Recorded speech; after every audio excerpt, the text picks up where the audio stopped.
मैंने कहा लड़कियां मेरी तरफ नहीं देखती हैं। बोले उतार के फेंक दे इसको। मैंने कहा फिर लड़कियां नहीं दिखती हैं। प्रॉब्लम सब तरफ से सब।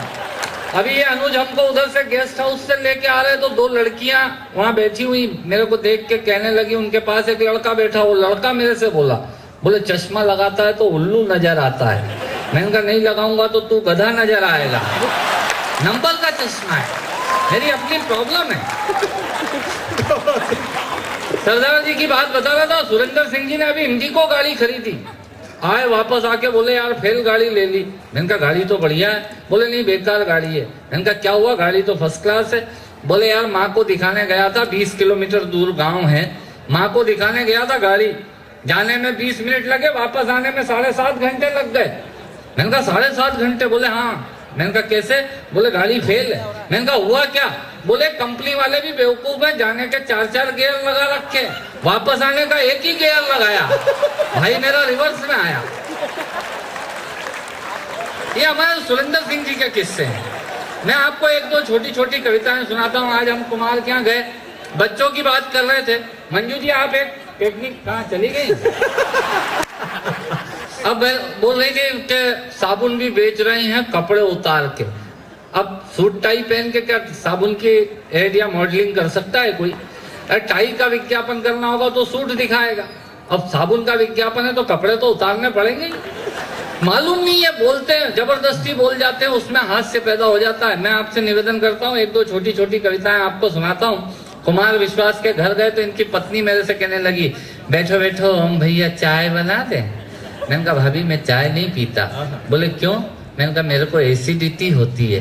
बोले हाँ ये 26 जनवरी से लोकल हो गई है, 95 पे ही मिलने लगी है। मैंने कहा एसिडिटी होती है, एसटीडी नहीं होती है।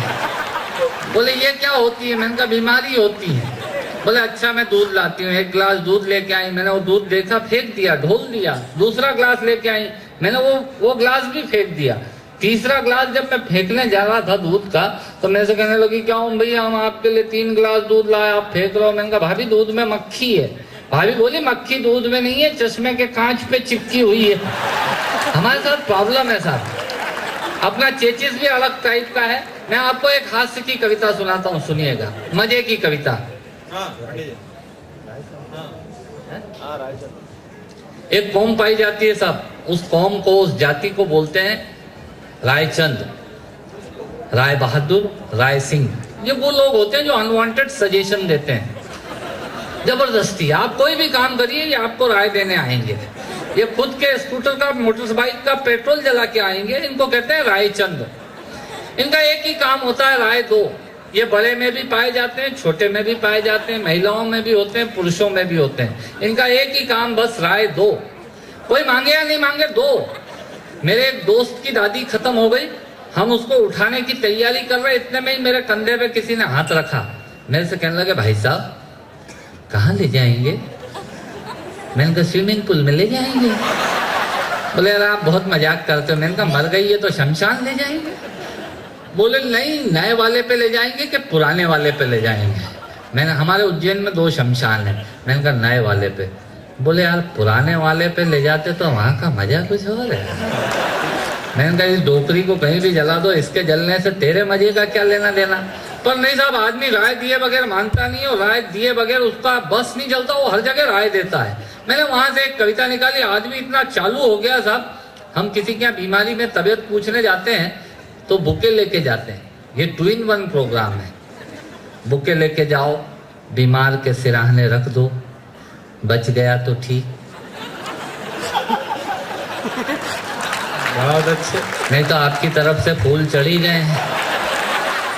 आदमी इतना चालू हो गया था। वो राय देने वालों पे बात कर रहा था, मैं आपसे बता रहा था। मेरे एक दोस्त ने बेचारे ने मिठाई की दुकान खोली और बोर्ड लगाया कि हमारे यहाँ ताजी मिठाइयाँ मिलती हैं। अगले ही दिन एक रायचंद हाजिर हो गए। बोले ये हमारे यहाँ लिखने से क्या फायदा? बोले जब नीचे मिल रही है तो ऊपर हमारे यहाँ लिखने से क्या फायदा? बोले क्या करूं? उसने कहा मिटा इसको। उसने बेचारे ने हमारे यहाँ पुतवा दिया। अब उस पर लिखा हुआ था ताजी मिठाइयाँ मिलती हैं। आप देखिए कितने लॉजिकल होते हैं ये। अगले दिन फिर एक रायचंद आ गए। बोले ये ताजी लिखने से लोगों को डाउट क्रिएट होता है। बोले क्या करूं? उसने कहा मिटा इसको। उसने बेचारे ने ताजी भी मिटवा दिया। अब उस पर लिखा हुआ था मिठाइयां मिलती हैं। अगले दिन फिर एक रायचंद हाजिर हो गए। बोले बेवकूफ, आदमी पहले नीचे शोकेस में मिठाई देखेगा कि ऊपर बोर्ड पे पढ़ेगा? बोले नीचे देखेगा। बोले फिर ऊपर लिखाने से क्या फायदा? उसने बेचारे ने मिठाइयां भी पुतवा दी। अब उस पर लिखा हुआ था मिलती है। अगले दिन फिर एक रायचंद हाजिर हो गए। बोले क्या फोकट में मिलती है? बोले नहीं, पैसे लेके देता हूँ। बोले फिर मिलती का क्या मतलब? बोले क्या करूं? बोले मिटा इसको। उसने बेचारे ने मिलती भी मिटवा दिया। अब उस पूरे बोर्ड पे लिखा हुआ था है। अगले दिन फिर एक रायचंद हाजिर हो गए। बोले बेवकूफ, जब शटर खुला है, शोकेस में मिठाई है, इसका मतलब है कि है। बोले क्या करूं? उसने कहा मिटा इसको। उसका पूरा बोर्ड उन रायचंदों ने, राय बहादुरों ने, राय सिंहों ने साफ करवा दिया। साहब, ये कौम होती है अनवांटेड सजेशन देने वाले लोगों की। पर इतना भी होता तो गनीमत थी। अगले दिन फिर एक रायचंद हाजिर हो गए। बोले यार, इतना प्यारा बोर्ड खाली पड़ा, इस पे लिखवाता क्यों नहीं कि हमारे यहाँ ताजी मिठाइयां मिलती हैं? ये कौम होती है साहब। देखिए, आप बच्चे भी आनंद ले रहे हैं कविता का। बच्चे बहुत आनंद लेते हैं साहब। एक बच्चे से मैंने ऐसे ही पूछ लिया, छोटे बच्चे से। मैंने कहा बताइए, मद्रास का नाम चेन्नई क्यों पड़ा? बोले है ना अंकल, मद्रास के लोग लुंगी पहनते हैं और लुंगी में चेन नहीं होती।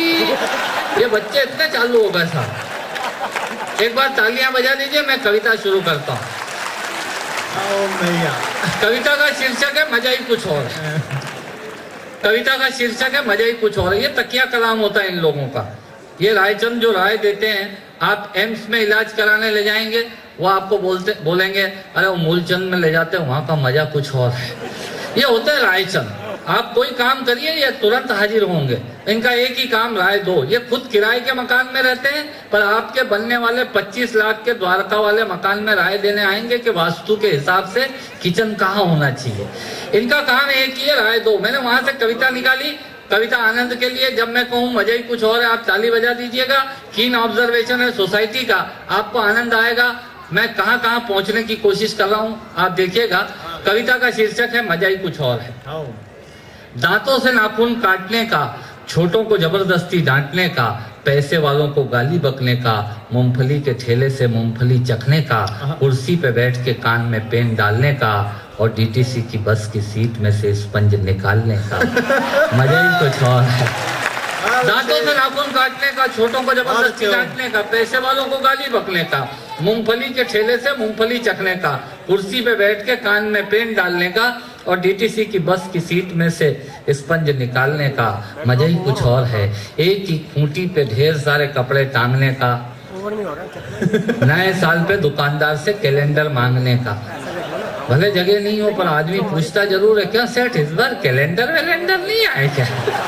एक ही खूंटी पे ढेर सारे कपड़े टांगने का, नए साल पे दुकानदार से कैलेंडर मांगने का, चलती रेल में चढ़ने का, दूसरों की चिट्ठियां पढ़ने का, मांगे हुए स्कूटर मोटर बाइक का, मांगे हुए स्कूटर को तेज भगाने का और खुद को नींद नहीं आने पे पत्नी को जबरदस्ती जगाने का। मजा ही कुछ और है। मजा ही कुछ और है। चोरी से फल फूल तोड़ने का, खराब ट्यूबलाइट और मटकों को फोड़ने का, पड़ोसन को घूर घूर के देखने का। हमारे भैया को इतना आनंद आ रहा है जैसे इनका चरित्र चित्रण हो रहा है।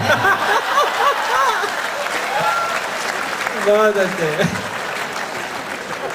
चोरी से फल फूल तोड़ने का, खराब ट्यूबलाइट और मटकों को फोड़ने का, पड़ोसन को घूर घूर के देखने का, अपना कचरा दूसरे के सामने फेंकने का, बाथरूम में बेसुरा गाने का और थूक से टिकट चिपकाने का। मजा ही कुछ और है। ऑफिस में लेट आने का, फाइल को जबरदस्ती दबाने का, चाट वाले से फोकट की चटनी डलवाने का, बारात में प्रेस किए हुए कपड़ों पे फिर से प्रेस करवाने का, ससुराल में साले से पान मंगाने का और साली की पीठ पे ढोल जमाने का। मजा ही कुछ और है। दो दोने लगाने का, आरती में सबसे ज्यादा फटा हुआ नोट चढ़ाने का, दूसरे के मोबाइल फोन से चिपकने का, पान और गुटकों को इधर उधर पिचकने का, कमजोर से बेमतलब लड़ने का और पत्नी को रोज रोज परेशान करने का। मजा ही कुछ और था। मित्रों, श्रोताओं को भी कविता सुनाने का मजा ही कुछ और होता है, पर मेरा मन उस वक्त रोता है जब मजे के लिए शब्द अपने अर्थ खो जाते हैं, बैठे ही सो जाते हैं। यदि आप जीवित और जागृत हैं तो प्रमाण बताइए, कविता खत्म करता हूँ। तालियां आ जाए। बहुत बहुत बधाई। अब केवल 2 कवि शेष हैं, एक विशेष है और एक मैं अवशेष हूँ। अगर ये गजेंद्र सोलंकी और राजेश चेतन दी 15 अगस्त और 26 जनवरी के कवि हैं, और इस ट्रक में पंचर करने के बजाय मिलकर कदम बढ़ाओ तो ये ट्रक नहीं भारत के विकास का रथ बन जाएगा। तो ये ट्रक नहीं भारत के विकास का रथ बन जाएगा और इस पर सवार भारत नहीं विश्व गुरु कहलाएगा। बहुत अच्छा राजेश जी, क्या बात है, बहुत अच्छा। क्या हुआ? कहा गया कि नया पाने की चाहत में पुराना छूट जाता है, तुझे अपनाऊं तो जमाने से नाता छूट जाता है। मोहब्बत लिखने पढ़ने में बहुत आसान है, लेकिन मोहब्बत को निभाने में पसीना छूट जाता है। एक बार हथौड़े ने चाबी से पूछा कि सुन चाबी, लोहा तो तेरे से ज्यादा है मेरे पास, ताकत तेरे से ज्यादा है मेरे पास, पर तू ताले को इतनी सरलता से कैसे खोल लेती है। तब उस चाबी ने जवाब दिया हथौड़े को कि सुन हथौड़े, लोहा और ताकत तो तेरे पास ज्यादा है, पर तू ताले की ऊपरी सतह को छूता है और मैं ताले के अंतर मन तक जाती हूँ, उससे निवेदन करती हूँ। क्या बात है। मैं निवेदन ये करना चाहता हूँ कि ये कवि सम्मेलन जो 2 घंटे का यहाँ हुआ, उसके अंतिम कवि डॉक्टर कुमार विश्वास